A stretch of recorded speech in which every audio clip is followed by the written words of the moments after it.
Hola, hola. A ver.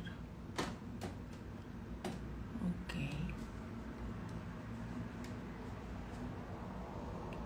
Nos vamos integrando poco a poco.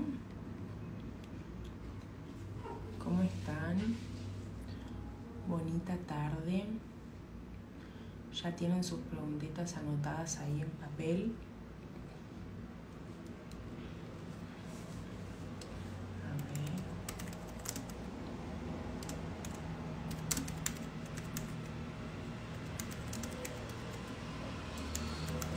Estamos esperando al doctor, que en un momento va a estar con nosotros.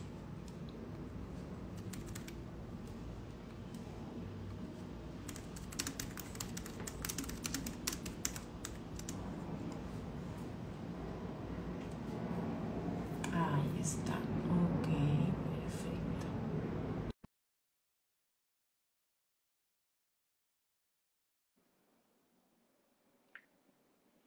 Estás. Aceptar. Hola, hola.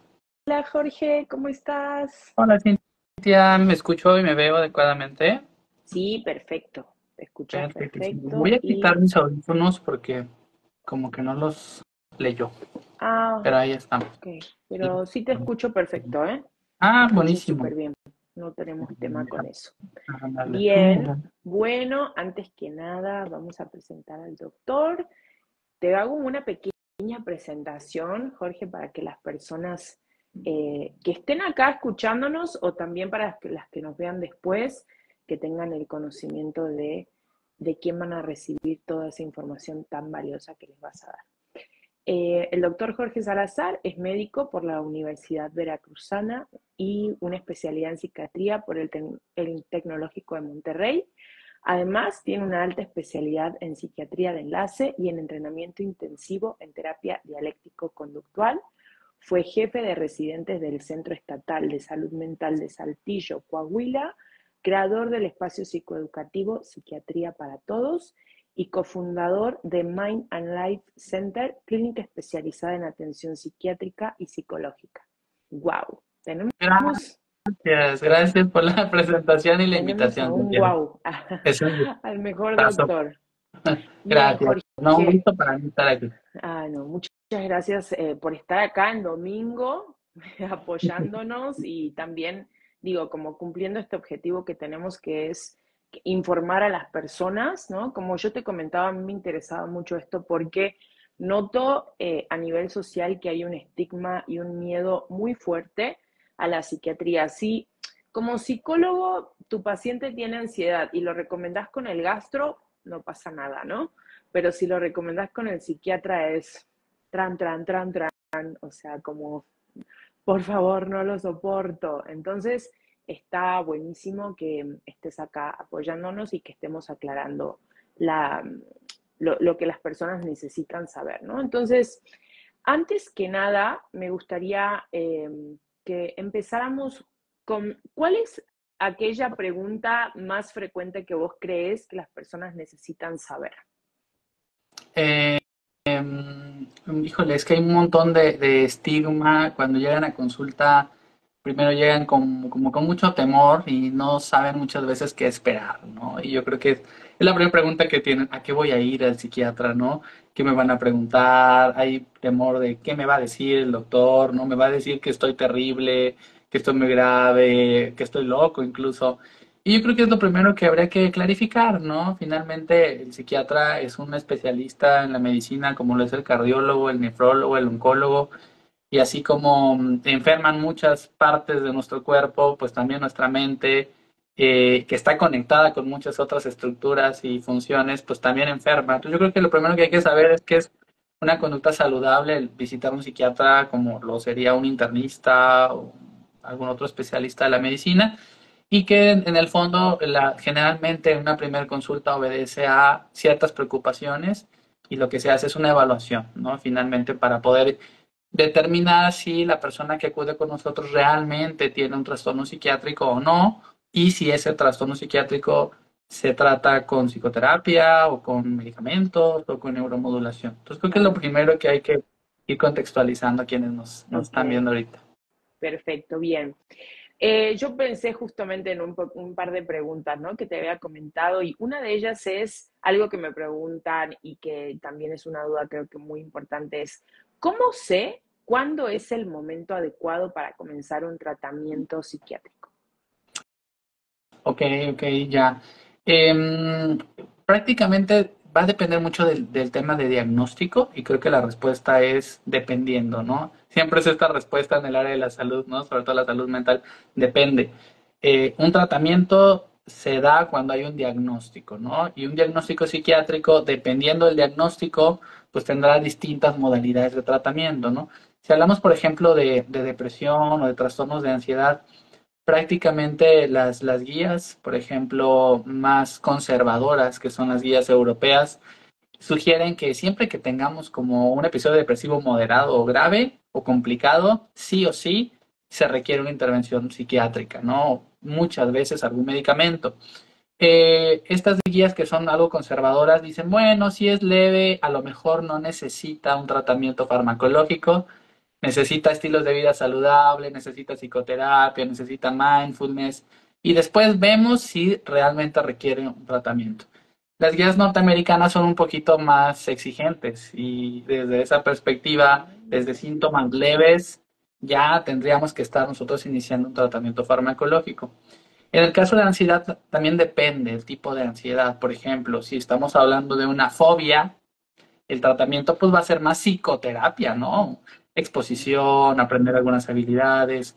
Pero, por ejemplo, cuando hablamos de ansiedad generalizada, que es esta tendencia a estar sumamente preocupado casi todo el tiempo, que tiene otras afectaciones como en el sueño, en el funcionamiento gastrointestinal, muchas veces van a requerir un tratamiento farmacológico porque generalmente se asocia a otros problemas, incluso problemas médicos. Entonces, a la pregunta es, ¿cuándo dar un tratamiento? Siempre que haya un trastorno psiquiátrico y ya dependerá de la severidad, las características del paciente, si el tratamiento será psicoterapéutico, farmacológico, cambio del estilo de vida, psicoterapia. Entonces va a depender mucho de Todo. cada caso, ¿no? Sí, Sí, sí, algo sí, que sí. yo utilizo como de alguna manera, como un rango para decir, necesito que consultes con un psiquiatra, es uno, la cronicidad, o sea, si la persona lleva años sintiéndose de esa manera, me parece importante un tratamiento que les ayude como a activarse, ¿no? Sobre todo en depresión. Y también si llevas años sintiendo ansiedad, también me parece como súper importante, ¿no? Pero eso, o sea, para mí, aunque no sea demasiado grave el síntoma, si la persona lleva mucho tiempo sintiéndose como mal, bien mal, bien mal, bien mal, yo digo, es que tal vez sí te va a ayudar, ¿no? Y otro criterio que yo utilizo es, por ejemplo, em, necesito que hagas una exposición, por ejemplo, ¿no? No, no puedo. No, no puedo, no me atrevo, o sea, esto de, no sé, tenés que exponerte al miedo que le tenés a las arañas, a los elevadores, a tal, y la persona dice, no, no puedo, o sea, me es imposible hacerlo, bueno, necesitas consultar con un psiquiatra, ¿no? Creo que los psicólogos lo que hacemos primero es tratar un par de sesiones a las personas, unas 5, 6 sesiones, y ver cómo va evolucionando. Pero si la persona se mantiene como en ese bucle, obviamente un tratamiento le va a ayudar. Y algo que es muy importante y que me gustaría que vos les aclararas, Jorge, es, ¿realmente tengo que estar súper grave para decir necesito ayuda de un psiquiatra? ¿Tengo que ser casi, casi un enfermo mental como las personas que están ahí en la calle y que de repente tienen otros trastornos de salud mental graves? ¿O en qué casos dirías, a ver, en este caso ya sería indicado? Ok, fíjate que hay tres criterios que hay que tener en cuenta, ¿no? Para valorar como psicólogo, por ejemplo, o algún otro especialista, referir a algún psiquiatra. Uno de ellos es el que haya un conjunto de signos y síntomas, ¿sí? Mm, Por ejemplo, si estamos hablando de depresión y hablamos de signos y síntomas, pues hablamos de que no estamos refiriéndonos únicamente a una experiencia natural de tristeza, no nos estamos refiriendo a un duelo, sino estamos refiriéndonos a algo mucho más complejo que involucra, por ejemplo, tristeza, irritabilidad, una falta de capacidad de experimentar placer, una falta de motivación, cambios en los ciclos de sueño, cambios en el apetito. Si nos fijamos, es un conjunto muy amplio de elementos que en su conjunto se vuelven relevantes, ¿no? Ese sería Claro. como para mí el primer criterio, que haya un conjunto de signos y Que síntomas, sea un conjunto de síntomas. un conjunto Ok. de síntomas. El otro sería el criterio de tiempo, pero es importante que consideremos que no requerimos un tiempo prolongado realmente. Y, por ejemplo, en el caso de la depresión, hoy sabemos algo que no sabíamos hace 10 años. El tiempo es oro. Pacientes que llevan 6 meses o más deprimidos, cae dramáticamente el pronóstico y la respuesta al tratamiento. Y muchos de esos pacientes que llevan más de 6 meses deprimidos pueden tener lo que se le llama depresión resistente a tratamiento. O sea, el pronóstico no es que sea malo, pero muy probablemente un paciente con esas características requiera dosis un poquito más altas que el resto o combinación de medicamentos. Generalmente, cuando hablamos de depresión, realmente nos estamos refiriendo a 2 semanas o más. En Dos el caso de semanas o otros más, temas, claro. sí, Súper 2 semanas, o importante, sea, ¿no? No mantenerte en esa cronicidad de estar en el bucle de no tengo ganas, no tengo interés, me desconecté de todo lo que me importa, pero tengo fobia de ir al psiquiatra. sí, totalmente, totalmente. O sea, uno pensaría que requiere uno muchos años y lo que deseamos muchos psiquiatras es ver pacientes que llevan poco tiempo, ¿no? Porque el panorama es mucho, muy bueno, muy bueno. Claro, Y el tercer cuando llevan elemento, poco tiempo. y sí, 100%. Y el tercer elemento yo diría como el grado de disfunción que tiene el paciente. Todavía estamos hablando de una depresión, ya hablamos de una disminución en el funcionamiento interpersonal, por ejemplo, en el autocuidado, dificultades, por ejemplo, para mantenerse en un trabajo, para Mm, relacionarse. Entonces yo creo que también el impacto que tiene ese conjunto de síntomas en la calidad de vida y en la capacidad para funcionar en la vida cotidiana sería yo creo que el otro elemento para pensar, mm. seguramente requiere una valoración por un médico psiquiatra. Claro, claro. Mira qué puntos tan interesantes, porque de verdad que esto le va a ayudar mucho a la gente. Acá nos pregunta una persona que nos está viendo, ¿la persona con depresión se puede ver solo triste? Muy buena pregunta, ¿eh? Porque creo que la gente con depresión piensa que tristeza es igual a depresión.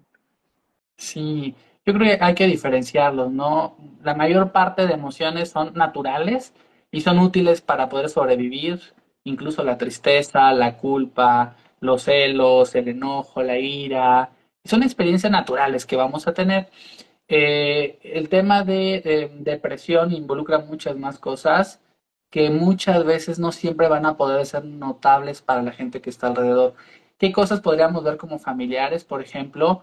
Pues una tendencia a que esta persona a lo mejor no tiene ganas de hacer cosas, o notas que hay un cambio en su conducta donde está mucho tiempo en cama, o notas que está irritable, o notas que se ha desconectado de su círculo social, que de pronto a lo mejor si está estudiando, pues baja su desempeño académico, si está trabajando, empieza a tener dificultad para poder atender esas demandas o esas solicitudes que hay alrededor de él. Entonces pueden ser algunos parámetros que nosotros podemos ver como familiares, pero pues nada va a compararse con la evaluación directa del paciente porque va a expresar cosas que habitualmente incluso no son notorias, ¿no? Como lo que está pensando, por Exacto, ejemplo, lo que está a qué es lo pensando, que le está exacto. doliendo en ese momento. Sí, Sí, claro, al entonces, final, además hay gente que está en depresión y que se muestra alegre, ¿no? Pero tiene como una pérdida de conexión con lo que es importante para esa persona. Pero hay gente que se muestra como, wow, soy el alma de la fiesta, ¿no? sí, Y de repente la gente que tiene problemas con el alcohol o con las drogas o tal, pero es como, wow, todo está bien en mi vida, pero llega a su casa y se hunde como en un pozo de oscuridad, ¿no? Y de tristeza de no quiero hacer absolutamente nada. Entonces, eso es como muy, muy importante, considerar que la tristeza no siempre es depresión y la depresión no es tristeza. O sea, sí hay tristeza, pero no necesariamente es un condicionante, ¿no?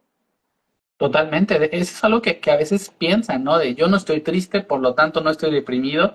Y no es cierto. Hay tres síntomas de los cuales por lo menos uno siempre tiene que estar. Uno es tristeza, el otro es irritabilidad y el tercero es falta de capacidad de sentir placer. Entonces a veces no están tristes, no están irritables, pero llevan un año, por ejemplo, en donde las cosas que antes les resultaban placenteras o les interesaban, les generaban gozo, ya no ocurre. Entonces, a veces les cuesta trabajo pensar cómo puedo estar deprimido si no estoy triste.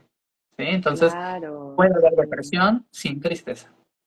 Exactamente, sí, totalmente. Otra pregunta y otro miedo que tienen mucho mis pacientes es, pero si voy al psiquiatra, si inicio un tratamiento, me voy a volver adicto.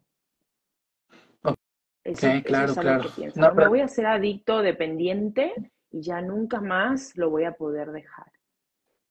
ok, ok. Creo que es una preocupación genuina. Eh, También porque las prácticas en medicina han cambiado y cada vez hay más investigación y sabemos cuáles son las mejores opciones o no para un paciente determinado. Prácticamente los medicamentos que sí podrían, y lo enfatizo, podrían tener un potencial adictivo son las benzodiazepinas. Las benzodiazepinas son como el clonazepam, el alprazolam o diazepam, que realmente no son un tratamiento para depresión, que ayudan con algunos síntomas de ansiedad, de insomnio, de ataques de pánico, pero que realmente no son un tratamiento. El resto de medicamentos que son los que realmente utilizamos como tratamientos propiamente dicho para ansiedad y depresión, son medicamentos que no tienen un perfil adictivo. Yo siempre le digo a mis pacientes, este medicamento no es controlado, no es para siempre, no actúa tampoco inmediato, hay que decirlo, generalmente pasan entre 1 y 2 semanas en que puedan ver un beneficio y el tiempo de tratamiento depende mucho de otras variables, ¿no? Por ejemplo, si estamos hablando de un paciente, en el caso de depresión, que lleva muy poquito tiempo deprimido, generalmente nos podemos ir a un tratamiento de 6 meses, ¿no? Algunos nos podremos ir a tratamientos de 12 meses, pero también es cierto que hay una población que tiene depresión desde hace décadas, con un montón de dificultades psicosociales, situaciones que a veces puede ser que ellos sean candidatos a un tratamiento más a largo plazo, que nunca me gusta decir que para toda la vida, porque en la vida ocurren un montón de cosas que a lo mejor cambian el panorama, pero la realidad es que la mayor parte de pacientes no necesitarían un tratamiento tan extenso. Excelente, excelente, bien, perfecto. Me encanta esa. Y que dijiste la clave de la salud mental, mm, el tiempo, ¿no? O sea, cuánto tiempo llevo sintiéndome mal va a determinar en gran medida el éxito de tu tratamiento, ¿no? Entonces, súper Sí, sí. importante, chicos, tomen nota de esto. Si te empezás a sentir mal, empezá a buscar ayuda de los psicólogos, de los psiquiatras, no te quedes esperando a empeorar porque el tiempo es bueno, algo que marca, ¿no? Tu éxito o tu fracaso en los trabajos de salud mental. A ver, dice acá, Caro dice, cuando una persona con tratamiento para la ansiedad llega a un punto que su psiquiatra va disminuyendo su medicamento al grado de quitarlo, ¿se puede recaer en la ansiedad nuevamente? Eh, Sí, la respuesta es que sí. Sí, la respuesta es que sí. Sobre todo en la ansiedad es un tema muy crónico. Lo que se quita a lo mejor es el trastorno, pero la vulnerabilidad está presente. Entonces, algo que pedimos en psiquiatría a muchos pacientes es que puedan aprender algunas habilidades en psicoterapia, que tengan otras herramientas que puedan mantener a la persona bien, incluso sin medicamentos, ¿no? Hay evidencia importante para el ejercicio, para el mindfulness y para otros abordajes no farmacológicos que pueden permitir que la persona se pueda sentir bien, incluso en ausencia de un medicamento. Entonces, la respuesta es sí, y también va a depender mucho de otros factores. Por ejemplo, si el paciente tiene además un trastorno por uso de sustancias que no está siendo tratado, va a tener una probabilidad de tener una recaída mayor porque no estamos tratando ese problema. Entonces es exacto. El importante problema estudiar de bien al raíz, ¿no? paciente exactamente y ver qué otros problemas tiene que puedan condicionar recaídas futuras. Exacto. ¿Sí? Y que la recaída no tiene que ver exactamente con la medicina, sino con la vulnerabilidad que estás mencionando, ¿no? estilo de exacto. vida, el contexto social, familiar en el que se desenvuelve la persona, cuáles son esas conductas que pudieran estar manteniendo la ansiedad y que tal vez la persona ni cuenta se está dando, ¿no? Totalmente. Ok, bien. Algo que también me dicen mucho mis pacientes es, tengo muchísimo miedo de ir al psiquiatra, no quiero, no voy a ir. A veces hasta es una lucha de un año después, pero bueno, después Mm, se logra. No voy a ir porque mi familia, un amigo, toma antidepresivos y es adicto. Nunca salió de eso y nunca va a salir. ¿Qué le dirías a esas personas? Yo, yo- yo lo que me ha pasado, por ejemplo, que ya tengo algún paciente y me hace esa pregunta respecto a algún familiar, ¿no? Que está reacio. Yo lo que les invito es a primero pensar que no se pierde nada yendo a una evaluación, ¿no? Yendo a una evaluación, pues tú te das cuenta de cómo es tu médico, de qué tal te pregunta, de si lo notas interesado o no. Yo creo que desde ahí ya puedes estar más flexible porque muchos se dan cuenta que cuando están en consulta es muy distinto a lo que están pensando, ¿no? Otra cosa que a lo mejor recomendaría es que pregunten, siempre pregunten a su psiquiatra, oye, a ver, háblame de este medicamento, qué efectos tiene, qué beneficios, qué desventajas, qué pasa si no me trato, ¿no? Como si fuera una cirugía, qué pasa si no me opero. Creo que eso sería un punto importante a considerar. Eh, yo creo que en cuanto al estigma, yo empezaría un poquito por ahí. Desde mi punto de vista, creo que la cuestión de psicoeducación es como el antídoto para esto, ¿no? El tener Claro, cada vez más información. Yo, por ejemplo, incluso a algunos pacientes les presento dentro de un lenguaje entendible artículos científicos para que comprendan por qué les estoy recomendando una cosa o por qué les recomiendo otra, o que podamos también notar todas las implicaciones que tiene tener un trastorno psiquiátrico no tratado, tanto en la calidad de vida como en nuestras relaciones. Por ejemplo, algo que a veces no comentamos los psiquiatras y se deja de lado, y es que la depresión ahí sabemos que es un factor de riesgo cardiovascular. O sea, podremos no fumar, pero estamos deprimidos y el hecho de tener depresión aumenta el riesgo de infartos. Algunos tipos de trastornos de ansiedad también aumenta el riesgo de eventos vasculares cerebrales. Entonces, a veces no nos damos cuenta que en el fondo, también cuando nos tratamos, estamos previniendo o estamos quitándole riesgo a nuestro cuerpo de presentar otro tipo de problema médico. Entonces, creo que eso también muchas veces nos motiva a decir, bueno, quizás vale la pena probar por acá. claro, sí, totalmente, ¿no? Y creo que un diferencial es algo que yo les pregunto a mis pacientes, es decime algo respecto a tu familiar o tu amigo. ¿Son personas que van a terapia? ¿Son personas que están trabajando en su mente? ¿O son personas que le dejan el trabajo a la medicina como si la medicina les fuera a resolver la raíz del problema, ¿no? Y generalmente es como, no, la verdad, siempre nada más fueron con el psiquiatra y entonces, y claro, entonces nunca lo vas a poder dejar porque no tenés, como bien lo dijiste, las habilidades necesarias para gestionar y manejar tu mente, ¿no? ¿Qué pensás al respecto de eso? Sí, sí, claro. Yo creo que la cuestión de psicoterapia es necesaria y así como en psiquiatría podemos pensar cuál es el medicamento que tiene más evidencia científica, en psicoterapia es exactamente lo mismo, ¿no? Hay abordajes psicoterapéuticos que han demostrado durante muchos años ser efectivos para ayudar a mejorar la calidad de vida, de la depresión, de ansiedad o de un montón de problemáticas. Y hoy también está esta corriente, ¿no? En el área de la psicología, de la psicoterapia basada en evidencia, ¿no? En donde dependiendo de una evaluación, consideramos que determinado tipo de terapia puede ser mejor para un paciente, ¿no? Cierto tipo de Claro, habilidades. Así que terapia sí, claro. es algo que generalmente indicamos también nosotros como psiquiatras. Sí, no, claro, todos, nadie está exento. O sea, somos una red de apoyo global, ¿no? Los psicólogos nos apoyamos de otros psicólogos, los psiquiatras de otros psicólogos y psiquiatras, las personas de psicólogos y psiquiatras. O sea, es una red que no debe de, o sea, que todos debemos de apoyarnos entre todos porque nadie está exento de tener temas de salud mental, más en la sociedad que vivimos, ¿no? Y creo que esto justo va unido a esta pregunta que nos hace Gabriel. ¿Creen que ahora existe más depresión? ¿Y cuáles serían las causas? Ok.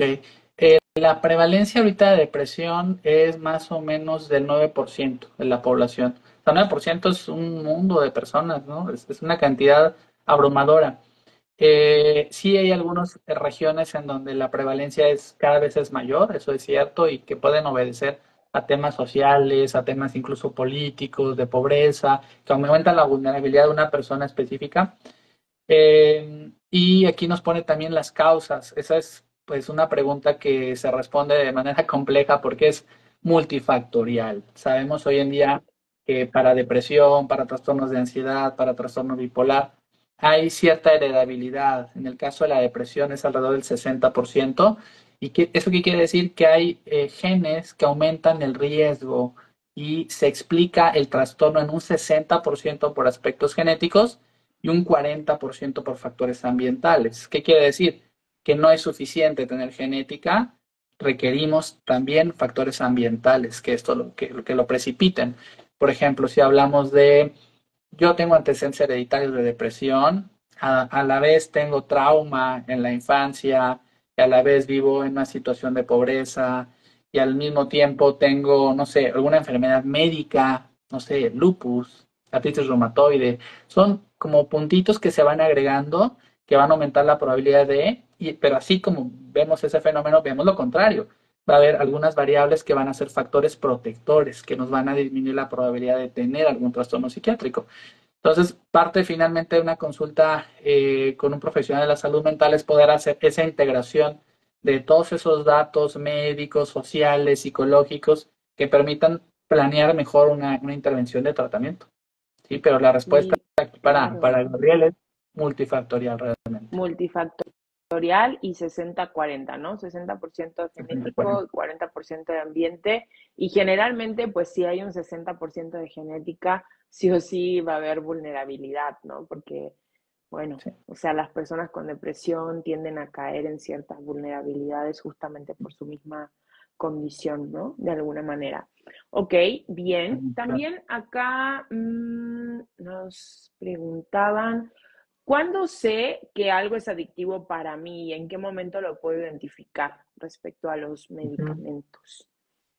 Ya, bueno, yo creo que primero dependerá del tipo de medicamento, ¿no? La mayor parte no tiene un efecto adictivo, entonces ahí no habrá que identificar mucho. Por ejemplo, si hablamos de un medicamento que aumenta la serotonina, que se utiliza en ansiedad y depresión, prácticamente no es posible que haya una adicción a ese tipo de sustancias, porque una cualidad que tienen muchos de estos fármacos es que no te dan una retroalimentación inmediata. Tú lo tomas y Claro, no ves nada. Yo le digo a mis pacientes, te vas a tomar una pastilla y te vas a sentir igualito. Entonces es imposible que uno desarrolle una adicción a algo que no te da una retroalimentación inmediata. Los que sí te dan retroalimentación inmediata prácticamente son las benzodiazepinas. ¿De qué claro, porque es una depende? retroalimentación fuerte, ¿no? De estabas Claro, así y ahora así. exacto. Lo ves al momento. ¿Y quiénes van a tener mayor probabilidad de que les pase? Uno, aquellos que se automedican. O sea, no viene acompañado de ninguna psicoterapia, de ningún tratamiento formal, ninguna supervisión. Dos, aquellos que lo toman por tiempos muy prolongados. Hoy en día se espera que el tiempo máximo ideal son 3 meses. Tres, dosis grandototas van a aumentar la probabilidad. Y cuatro, sexo masculino. Los hombres tienen mayor probabilidad de tener adicciones y más si hay alguna otra adicción.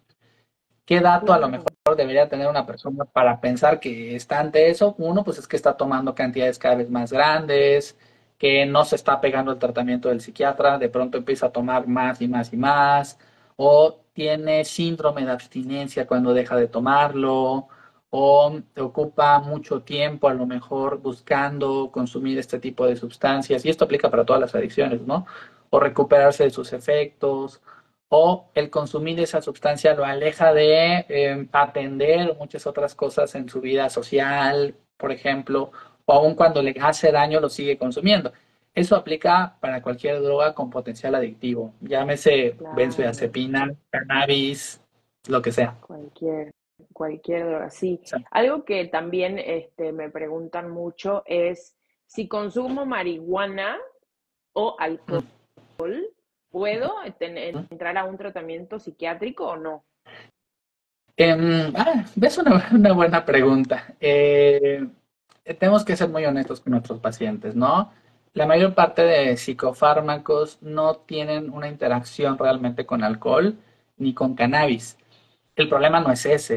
El problema realmente no es la interacción, es el padecimiento.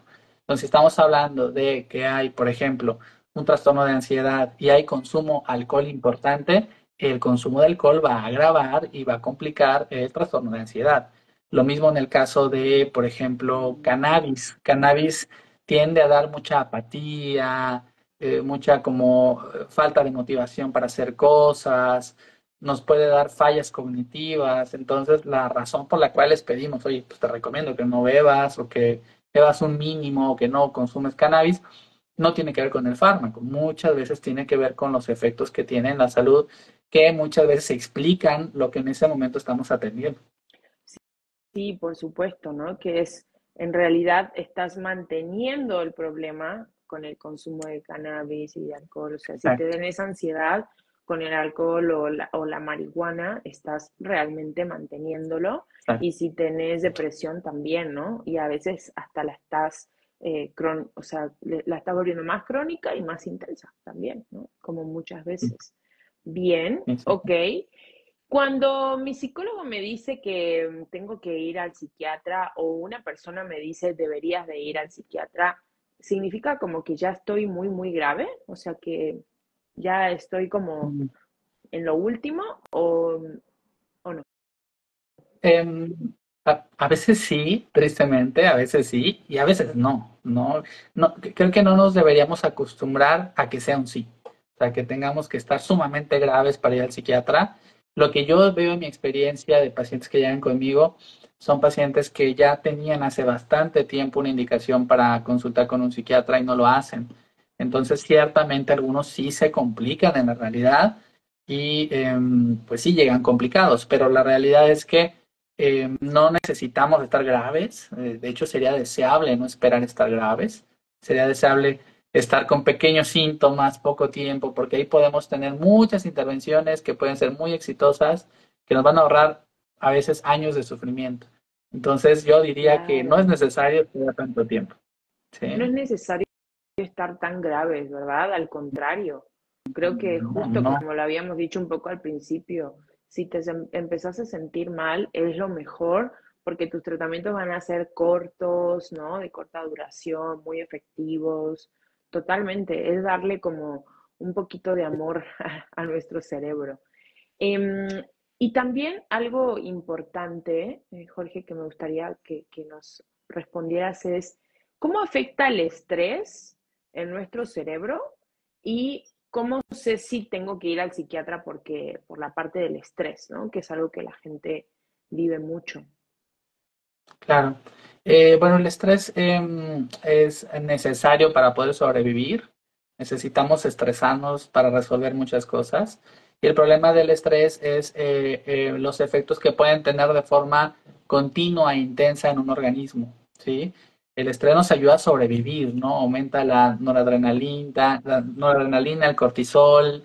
Eso es muy benéfico, pero mantener eso constantemente en el tiempo tiene efectos a varios órganos. Como tal, no hay un diagnóstico, al menos en psiquiatría, de estrés, sino va a haber otras condiciones que van a tener un fenómeno de estrés físico que propiamente se van a atender de forma separada. Por ejemplo, el trastorno de ansiedad generalizada, bueno, lo pueden percibir como es que estoy muy estresado, pero en el fondo bien es un problema de preocupación excesiva. Y Ujú. quizás una forma muy que caracteriza muy bien un fenómeno de estrés puede ser el trastorno de estrés postraumático. El trastorno de estrés Mm, postraumático que viven personas que estuvieron expuestas a situaciones traumáticas, de violencia, de catástrofes naturales, desarrollan muchos síntomas psiquiátricos como temor, como flashbacks, como volver a vivir el evento como revivir esa experiencia, pero tienen además, por los cambios que hay a nivel de cortisol y noradrenalina, un impacto importantísimo en el sistema cardiovascular. Eso se estudió, por ejemplo, en los rescatistas de las Torres Gemelas, que estaban expuestos a ver personas, heridos, los estudiaron con el paso del tiempo y notaron que ese tipo de personas que estaban expuestas a esos estímulos tenían mayor probabilidad de tener infartos cardíacos y eventos vasculares cerebrales, independientemente de si fumaban, si tenían diabetes o tenían obesidad. Entonces, sí, sin duda, ¿no? El estrés tiene un impacto deleterio en el cuerpo cuando es continuo y cuando es Cuando, agudo, corto, pues aumenta la probabilidad de sobrevivir. sí, totalmente. O sea, como que no es totalmente malo el estrés, ¿no? También acá nos preguntan es, ¿cómo es un diagnóstico de TDA con el psiquiatra? Ok. Prácticamente todos los diagnósticos son clínicos y clínicos quiere decir que tenemos que hacer una entrevista y donde recabemos un conjunto de signos y síntomas. En el caso del TDAH, uno de los criterios que se pide es que el paciente debute antes de los 12 años. O sea, típicamente el paciente con TDAH debuta en la infancia porque es un trastorno del neurodesarrollo. Eh, y lo que hacemos justamente en consulta es poder integrar los signos y síntomas, integrar qué efecto tiene en la calidad de vida. Y algo que yo también al menos recomiendo, sobre todo cuando hay dudas diagnósticas, es pedir pruebas neuropsicológicas que nos permitan medir la función. O sea, muchas veces lo que hacemos con un inventario o un formulario es medir los síntomas, es preguntarle al paciente, oye, ¿qué tanto te cuesta trabajo prestar atención, controlar impulsos, planificar, recordar cosas? Pero también lo que se recomienda es pedir pruebas neuropsicológicas que permitan documentar la capacidad real que tiene ese paciente en relación al resto de la población. Típicamente no siempre se pide, por lo general es una entrevista, revisar antecedentes, aspectos hereditarios y tratar, pero por la experiencia yo sí recomendaría que si es posible aplicar pruebas neuropsicológicas, que generalmente le aplican los neuropsicólogos, sería Mm, muy deseable aplicar pruebas, porque aparte pueden tener rehabilitación cognitiva, ¿no? O algún otro tratamiento no farmacológico agregado. ah, ok, bien, perfecto. Entonces sí, como que ahí es un poquito multidisciplinario el trabajo, ¿no? Para que tengan mejores Sí, resultados, claro, realmente. sí, sí, Acá sí. dice una personita, hola, buenas noches, la situación hormonal también afecta al estrés, ansiedad o depresión. Y yo le agregaría, ¿y cómo puede ayudar un psiquiatra?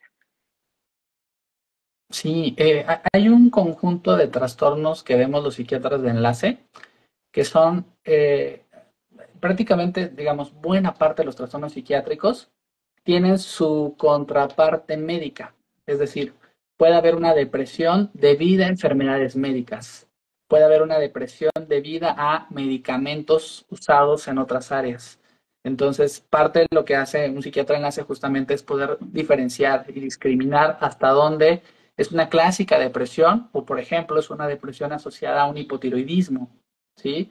Entonces, no hay duda que los aspectos hormonales van a influir, ¿no? También sabemos, por ejemplo, que algunos anticonceptivos, no tanto, pero en cierta medida pequeñita pueden aumentar la probabilidad de depresión en ciertas personas predispuestas. Sabemos que enfermedades metabólicas, por ejemplo, la diabetes que involucra hormonas, son cuestiones hormonales que tienen que ver con la insulina y otros elementos también se van a relacionar. Entonces, a veces tendemos como a separar mucho, ¿no? Aspecto psicológico del médico, del social, cuando en el fondo están muy relacionados y la persona médicamente enferma con diabetes, con hipertensión, con obesidad, con hipotiroidismo, con algún tema ginecológico, por ejemplo, puede tener mayor probabilidad de desarrollar depresión y ansiedad y al revés también. Una persona con depresión y con ansiedad tiene mayor probabilidad de tener enfermedades médicas porque cambian los estilos de vida, ¿no? El autocuidado cambia, la probabilidad de apegarse a una dieta, hacer ejercicio es menor en alguien que tiene depresión. Entonces creo que el mejor abordaje es multidisciplinario y que nos permite integrar la mayor cantidad de información. Claro, sí, totalmente. O sea, multidisciplinario, tal vez necesitas el psiquiatra, el endocrino, ¿no? El Sí, nutriólogo, o sea, todos juntos, el psicólogo y trabajar sí. en equipo es siempre lo mejor. Ok, acá también nos preguntan, ¿cómo inculcarle a la gente que ir al psiquiatra es sano? Muchos lo ven para personas que están muy mal o locas. Yo creo que un poquito lo que estamos haciendo ahorita es parte de eso, ¿no? O sea, el que puedan conocer de Ujú. entrada cómo habla un psiquiatra, qué te pregunta, qué dice, qué argumentos utiliza. Yo creo que desde ahí ayuda un poquito para acercarnos, ¿no? Porque siempre vemos al psiquiatra como un psicoanalista que no va a hablar y que solo te va a observar o te va a juzgar. Y la realidad es que no, somos personas que estudiamos medicina, ¿no? Y tenemos por ahí otro enfoque adicional. Yo creo que por ahí empezamos, ¿no? Con la parte de difundir este tipo de charlas, de encuentros. Yo creo que eso es maravilloso. Y algo que yo he observado y está cambiando mucho, que las poblaciones ahorita más jóvenes, que ahorita están, por ejemplo, en los 20, casi no tienen nada de estigma. Están aceptan fácil la consulta psiquiátrica, la recomiendan, oye, yo estoy tomando tal cosa y tengo tal y voy con mi psiquiatra y voy con mi terapeuta. Entonces, yo creo que también es algo que es generacional, que va a ir cambiando. También veo un poquito más apertura en personas mayores, un poquito más maduras, y yo creo que es algo que va bien, en general va bien, pero la psicoeducación creo que es lo que más ayuda a vencer ahí el estigma, ¿no? Es el Sí, lo antídoto que estamos para el estigma. haciendo muy bueno, le mandan este videíto y le dicen, mira, el ir al psiquiatra es sano, no es malo. Y al contrario, no hay una desventaja, ¿no? Como tal, o sea, si vas al psiquiatra, lo único que te pueden pasar son cosas buenas, ¿no? Sí, Realmente. Digo, sí hay, sí, como todo, en todas las áreas de la salud y de cualquier profesión, hay profesionales que lo hacen mejor que otros. Esa es una realidad. Entonces, algo que yo siempre les recomiendo es, si no te fue bien con un doctor, anda con otro. Si no te fue bien con un profesional, anda con otro. No te cierres a, y sobre todo eso pasa en temas de salud mental, ¿no? La gente es mucho más abierta a buscar opciones en términos médicos de otras áreas. Pero en términos médicos de salud mental es como si un doctor no sé, no les dio un tratamiento que les cayó bien, ya nunca más quiero probar esa área de la medicina. Y la verdad es que no es así, ¿no? ¿Cómo lo ves vos, Jorge? sí, totalmente de acuerdo, ¿no? Yo creo que es como todos los profesionales, especialistas, no solo en la salud, sino fuera de la salud, pues si no te funciona con uno, si no te explica, si no te sientes sentido o escuchado, si te da un tratamiento sin explicarte por qué te lo da o para qué te lo da, pues tiene sentido que querramos o que salgamos decepcionados, pero también que busquemos una segunda opinión, ¿no? En el área médica no es raro buscar segundas opiniones, más si es un tema grave, complejo, es saludable decir, bueno, no estoy muy convencido, bueno, puedo buscar una segunda opinión. Y yo creo que en el centro está tratarse finalmente, Eso. más porque nos puede ahorrar mucho sufrimiento, muchos problemas de salud, el tratarnos un tema tan importante como un trastorno depresivo. Sí, sí, sí, totalmente. Muy, además te cambia la vida realmente. O sea, si tratas tu mente, tenés otra vida con mucho más significado, logras metas, propósitos, ¿no? O sea, tu vida es la vida que querés tener generalmente cuando tu mente está lo más sana posible, ¿no? Realmente. Acá yo creo que esta es la última pregunta que vamos a responder, a excepción que quieras comentar algo más. Jorge, ¿qué diferencia hay entre el psicólogo y el psiquiatra? ¿Qué atiende Ya. cada uno Creo que esta pregunta la podemos resolver los dos. entre los dos? Yo puedo hablar, por ejemplo, de la cuestión psiquiátrica. Un psiquiatra es un médico, en principio, que puede integrar información médica y el impacto que tienen otras enfermedades médicas en la salud mental. Típicamente el manejo de un psiquiatra es médico, es decir, muchas veces va a prescribir fármacos porque el tipo de padecimientos que ve se tratan con fármacos en buena medida. ¿Qué más hará un psiquiatra? Pues referir a un psicólogo o un psicoterapeuta cuando se cumplan ciertas necesidades que muchas veces se cumplen. Y por lo general, lo que ve un psiquiatra son trastornos psiquiátricos. ¿De qué estamos hablando? De trastorno depresivo mayor, de trastorno bipolar. Obviamente hay trastornos psiquiátricos graves como la esquizofrenia, otros no tan graves, pero o comunes como, no sé, un trastorno de ansiedad social. Digo, a veces puede ser muy grave, a veces no, ansiedad generalizada, síndrome disfórico premenstrual, por ejemplo, y todo lo que tenga que ver con salud mental derivada de enfermedades médicas, pues sin duda lo va a ver un psiquiatra, sobre todo un psiquiatra enlace. Y yo creo que ahí nos podrás decir mejor la parte de ¿Qué atiende generalmente un psicólogo? Bueno, los psicólogos nos ocupamos justamente del estudio de la conducta humana, entonces nosotros evaluamos qué está pasando que a partir de tu comportamiento, ¿no? No te estás sintiendo bien, por decirlo de una manera muy simple. A partir de tus conductas, tus pensamientos, tus emociones, lo que haces, lo que dejas de hacer, cómo está afectando en tus relaciones, tus hábitos, tu estilo de vida, o sea, cómo afecta de alguna manera lo que haces o dejas de hacer en la vida que querés tener, ¿no? Generalmente las personas llegan a nosotros con una frustración de no me siento bien y nosotros tenemos que empezar a descubrir qué significa no me siento bien, que generalmente es como un gran enigma y Sí. ese no me siento bien pueden significar muchas cosas. Entonces nosotros les ayudamos a pasar del no me siento bien a me siento satisfecho. Obviamente no seguimos esos estándares de felicidad extremos que hay ahora de estoy siempre feliz. No, en realidad ayudamos a tener salud mental, que tener salud mental es aprender a manejar nuestro mundo interno. No significa tener una vida perfecta, sino simplemente manejar nuestro mundo interno, aprender a resolver nuestros problemas, encontrar soluciones. Básicamente un poquito eso es lo que hacemos y bueno, obviamente como trabajar en traumas, sanarlos, resolver lo que en el pasado no pudiste resolver y ponerte manos a la obra en la vida presente. Un poquito eso es lo que hacemos. Justo también nos preguntan acá, ¿qué tanto recomendaría la terapia MDR en este tipo de pacientes psiquiátricos, ¿no?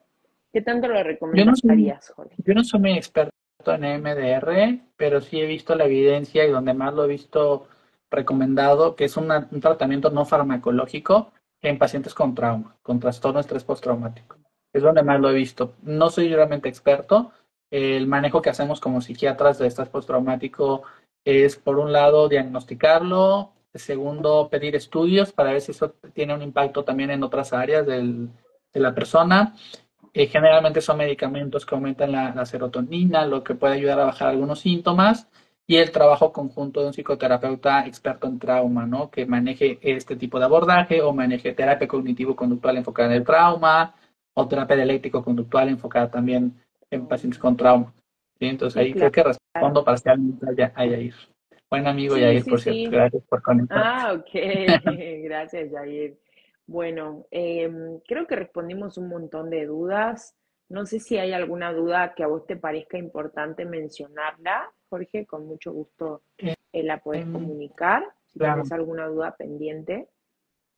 Yo creo que a lo mejor un mensaje, si me lo permites, Sí, y yo claro. creo que es que existan más espacios como estos, ¿no? Donde podamos tener charlas conjuntas psicólogos y psiquiatras, porque veo una necesidad importante de ambos lados, es decir, que los psiquiatras podamos identificar cuándo un paciente se va a beneficiar de psicoterapia, de qué tipo de psicoterapia, ¿no? Creo que es importante que lo hagamos porque a veces pasa que puede ser que nos falte un poquito esa referencia y estemos como muy enfocados en fármaco, fármaco, cuando requiere muchas otras cosas.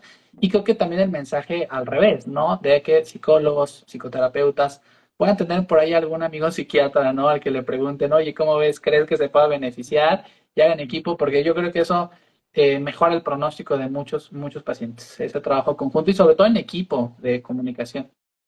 Lo mejora muchísimo. Algo que yo también le diría a la gente que nos está escuchando es, si tu psicólogo te recomendó ir con el psiquiatra, no tengas miedo, solo necesitas consultarlo, no estás obligado a llevar el tratamiento, pero la verdad es que sí te haría muy bien escuchar por lo menos a un doctor y que te dé las recomendaciones que sean necesarias, importantes, sobre todo si tenés estos síntomas de pérdida del interés, ¿no? Por la vida, si tenés problemas de sueño, si te irritas por todo, no son cosas normales, o sea, no son síntomas normales, no es, ay, me siento todo el tiempo irritado y no pasa nada, no, sí pasa y no es necesario tampoco vivir así, si puedes vivir una vida más plena y más satisfactoria, para eso están los doctores, ¿no? Yo siempre les digo eso, para eso está la medicina, para la medicina ya resolvió el problema. ¿Para qué quieres seguir teniendo el problema? Busquemos más ayuda y vamos a resolverlo más rápido, ¿no? Sí, totalmente, ¿no? El trabajo de equipo es muy valioso, ¿no? Y más cuando están en comunicación terapeuta, psicólogo, psiquiatra, creo que también a los pacientes les da mucha confianza, ¿no? De, bueno, tengo un equipo de profesionales que están cuidando de mí, me están apoyando, ¿no? Eso ayuda mucho. Exacto, excelente. Bien, bueno, acá nos hacen como una, no sé, ¿querés responder alguna de las preguntas que estás viendo, Jorge, o cerramos? Yo creo que las respondemos brevemente y cerramos. Hay dos preguntas. Una es que, ¿qué es MDR?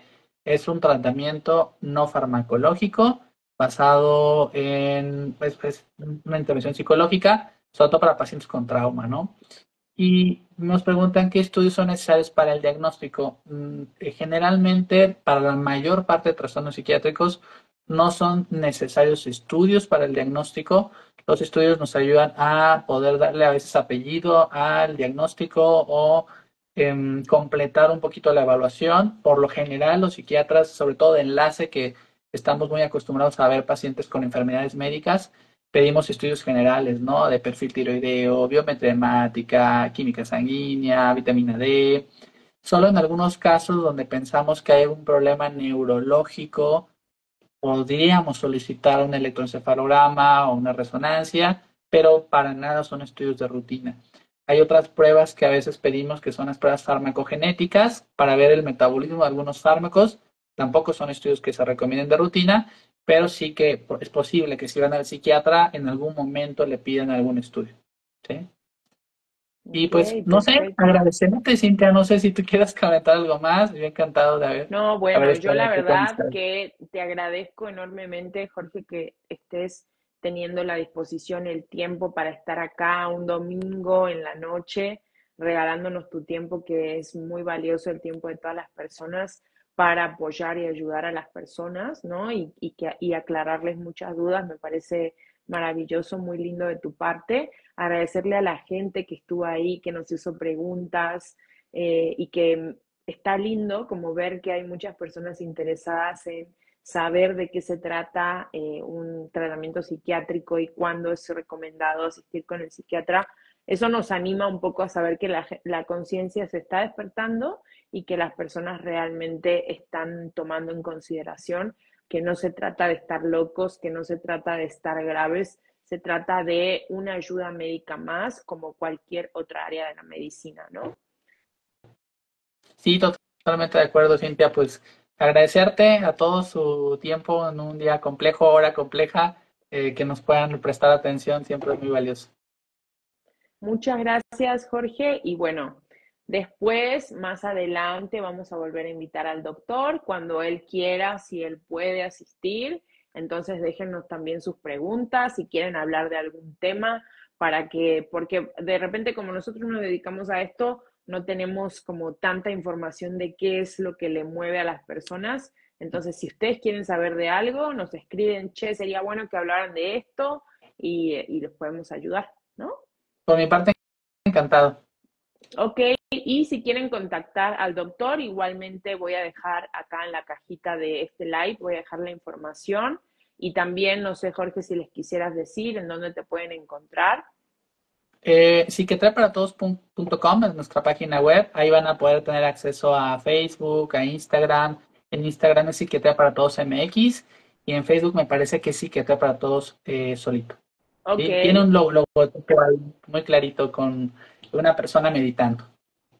perfecto. Ok, bueno, muchas gracias, Jorge, que esté muy bien, Un que abrazo. descansen, gracias a todos, Hasta luego.